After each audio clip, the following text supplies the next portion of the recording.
नमस्कार दोस्तों, आज हम बात करेंगे एक बहुत ही पवित्र पौधे की। तो जी हाँ, तुलसी की। औषधीय पौधा है तुलसी और हिंदू धर्म में जो ना पवित्र माना जाता है। लोग इसे अपने घर के आंगन में या दरवाजे पर या गार्डन में लगाते हैं। वेदों और ग्रंथों में भी तुलसी के गुणों का बखान किया गया है। एलोपैथी, होम्योपैथी, यूनानी दवाओं में भी तुलसी का किसी न किसी रूप में प्रयोग होता है। और देखिए, हमारे जो तुलसी का जो पौधा देख रहा है ना, इसकी सामान्यतः उम्र जो ना 2-3 वर्ष होती है। औसत उम्र 1.5 साल मानी जाती है और हमारे यहाँ ये 8-9 साल पुराना पौधा है। बहुत पुराना पौधा है ये। और ये लगातार देखभाल के कारण ही चल रहा है। इस पे आ गई है बहुत सारी मंजरी। तो आज हम उसकी कटाई तुड़ाई कर रहे हैं और कुछ टहनियाँ इसकी सूखने लगी, क्योंकि ये पौधा वृद्ध हो चुका है तो टहनियाँ सूख जाती, तो उनको हम हटा देते हैं। लेकिन इसकी देखभाल करने से ये लगातार हमारे यहाँ चला आ रहा है। ये लगातार यहाँ चल रहा है। तो ये एक तरह से तुलसी जो झाड़ी नुमा पौधा होता है और ये 3 फीट तक बढ़ जाता है। और इसकी जो, जैसे मैंने बताया कि ये बहुत साल पुराना पौधा है हमारे यहाँ। तो इसकी पत्तियाँ ना लेकिन छोटी होने लगती हैं। जब ये वृद्ध हो जाता है तो पत्तियाँ छोटी छोटी हो जाती हैं। इसकी पत्तियों की जो आभा होती है, बैंगनी आभा होती है और हल्के रोए से ढकी होती हैं पत्तियाँ। इसकी जो पुष्प मंजरी है बहुत ही कोमल और 8 इंच लंबी और बहुरंगी, मतलब छटाओं वाली होती है, जिस पर बैंगनी और गुलाबी आभा वाले छोटे छोटे और हृदयकार पुष्प चक्रों में आते हैं। नए पौधे मुख्य रूप से बरसात में उगते हैं और शीतकाल में ये फूलते हैं, फलते हैं। और शीतकाल में थोड़ी देखभाल करनी पड़ती है इसको। अभी तो जैसे आंगन में रखा हुआ है, इसको धूप में रखना चाहिए। तेज धूप, बहुत तेज धूप और ज़्यादा ठंड से इसे बचाना होता है। अच्छी देखभाल से हरी बनी रहती है।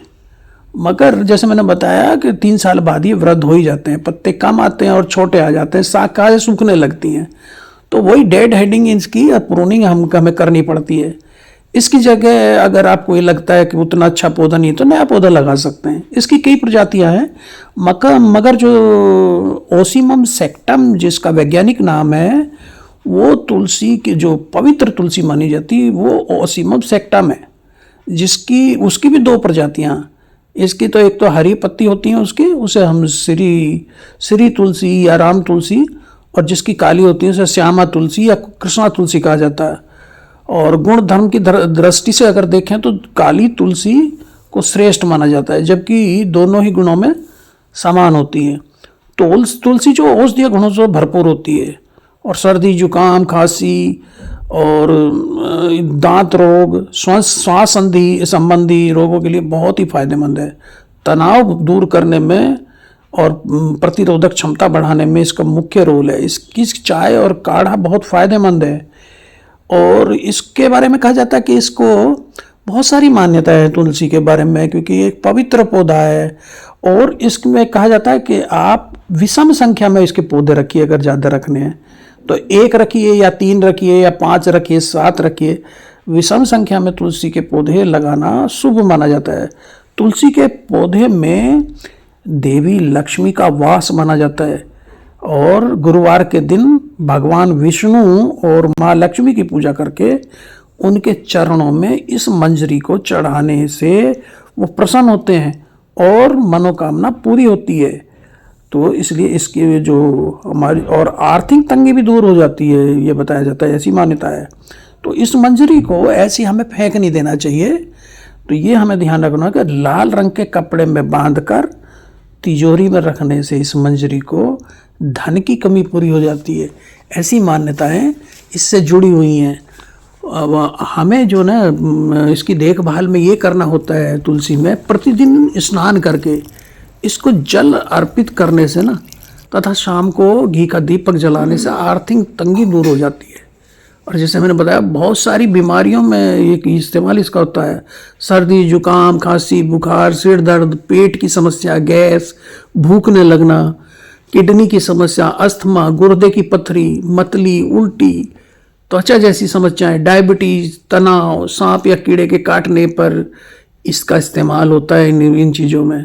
इसमें anti inflammatory, anti bacterial, antiviral, antioxidant, cancer रोगी गुण पाए जाते हैं। और इसके बारे में कहा जाता है कि रविवार को ग्रहण के दौरान सूर्यास्त के बाद दीपक नहीं जलाना चाहिए। रविवार को तुलसी माता भगवान विष्णु के लिए निर्जला व्रत रखती हैं, तो दीपक नहीं जलाते और ना पानी चढ़ाते हैं, तो व्रत में बाधा पड़ जाती है। इसलिए सूर्यास्त के बाद तुलसी का पौधा सो भी जाता है, इसलिए हमें दीपक जो सूर्यास्त के बाद नहीं जलाना चाहिए। ग्रहण के दौरान तुलसी के पत्तों को भी स्पर्श नहीं करना चाहिए, तोड़ना नहीं चाहिए। देवी लक्ष्मी नाराज होने का खतरा रहता है। दीपक जो हम जलाते हैं ना, उस दीपक को एक ऊंचा कोई मंच सा बनाकर उस पर जलाना चाहिए, साफ जगह पर रखना चाहिए। अगर हम घी का दीपक तुलसी के आगे जलाते हैं, पितृ पक्ष में तुलसी को स्पर्श करने की मनाही ही है, और श्राद्ध पक्ष में भी पत्तियां नहीं तोड़नी चाहिए, पितृ नाराज हो सकते हैं। सुबह तुलसी का पत्ता खाने से पाचन ठीक रहता है।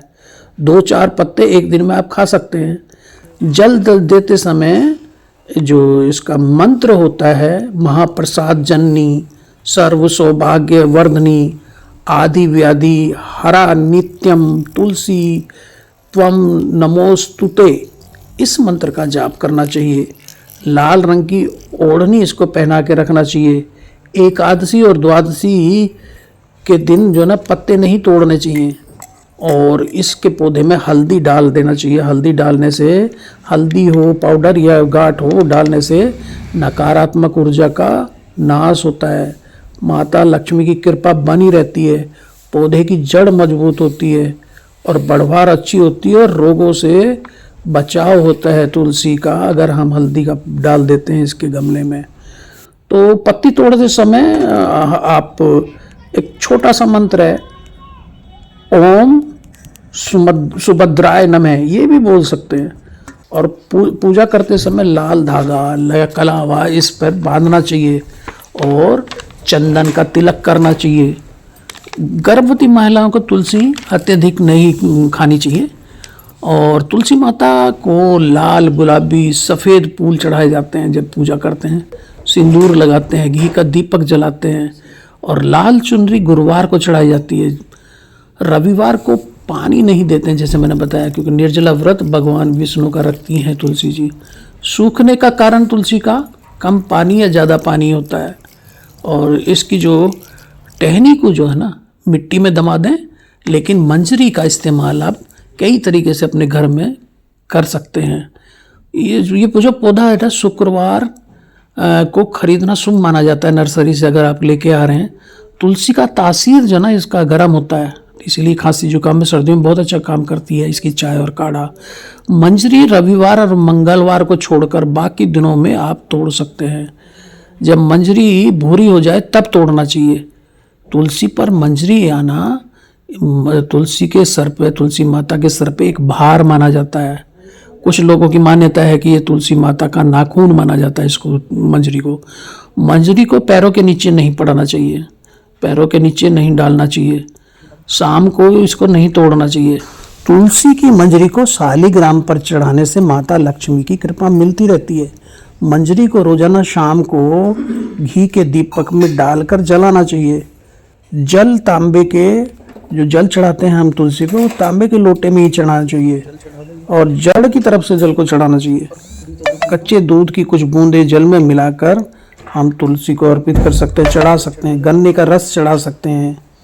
तुलसी विवाह के दिन जब पूजा करते हैं तो कौड़ी चढ़ाते हैं कुछ लोग, चंदन लगाते हैं, नीम का पानी छिड़कते हैं। इसको धूप में रखना चाहिए। दही, छाछ, हल्दी, पानी इसमें डालते रहें तो पौधा अच्छा चलता है। मंजरी आना शुभ माना जाता है। इसे धन आगमन और समृद्धि का प्रतीक माना जाता है। धन की देवी माँ लक्ष्मी का स्वरूप होती है तुलसी। हर गुरुवार को मंजरी भगवान विष्णु को अर्पित करना चाहिए। गंगा जल में तुलसी की मंजरी मिलाकर पूरे घर में छिड़क दें तो उससे नकारात्मक ऊर्जा घर से बाहर निकल जाती है। शिवलिंग पर हम मंजरी चढ़ाते हैं, और तुलसी की मंजरी भगवान शालिग्राम के चरणों में भी अर्पित करते हैं। तुलसी के पौधे पर मंजरी आने का मतलब है कि माँ लक्ष्मी आप पर मेहरबान हो रही हैं। तुलसी मंजरी माँ लक्ष्मी के ऊपर भार माना जाता है। इसे तोड़कर भगवान विष्णु और माँ लक्ष्मी को पूजा में अर्पित करना चाहिए। घर की तिजोरी में या पूर्व दिशा में लाल रुमाल में बांधकर इसको रखा जा सकता है।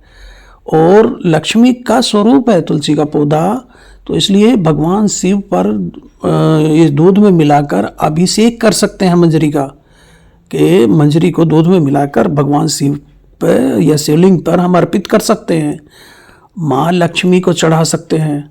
ये काम हमें शुक्रवार के दिन करना चाहिए। गंगा जल में मिलाकर छिड़क देते हैं घर में तो नकारात्मक ऊर्जा बाहर हो जाती है। लाल कपड़े में बांध के अगर रख देंगे तिजोरी में तो धन की तंगी नहीं होगी। और दूध में मिलाकर शिवलिंग पर भी चढ़ा सकते हैं। तो मंजरी को हम फेंकना नहीं चाहिए, बल्कि इस तरह उसका हम इस्तेमाल कर सकते हैं। पानी में डालकर उबाल कर आप पी सकते हैं, तो सर्दी जुकाम में ये फायदे देती है। अब तोड़ने की बात है तो जब ये भूरी हो जाए तब इसको तोड़ना चाहिए। कब ना तोड़ें, जैसे मैंने बताया रविवार मंगलवार को इसको नहीं तोड़ना चाहिए और पैरों के नीचे इसको नहीं कुचलना चाहिए, नहीं दबाना चाहिए। ऐसे इसको नहीं तुम फेंकना चाहिए।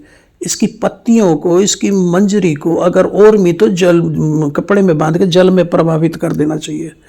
तो तुलसी से जुड़े हुए हमारे जो रोचक तथ्य हैं उनके बारे में आज मैंने कुछ जानकारी दी। अच्छी लगी तो लाइक करिए, कमेंट करिए और चैनल को सब्सक्राइब करना मत भूलिएगा। थैंक यू दोस्तों, फिर मिलते हैं एक ऐसी वीडियो में। नमस्कार।